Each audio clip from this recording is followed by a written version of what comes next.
யோவான் 1:14 அந்த வார்த்தை மாமிசமாகி என்ன சொல்லியிருக்கு?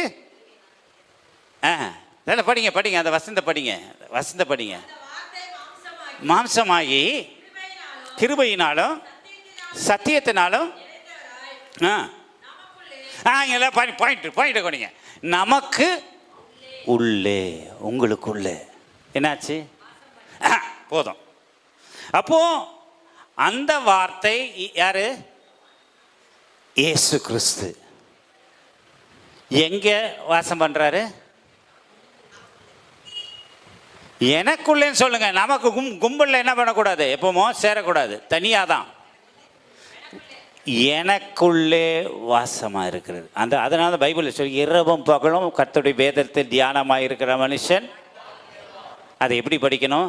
இயேசு கிறிஸ்துவை தியானிக்கிற மனுஷன். இதுதான்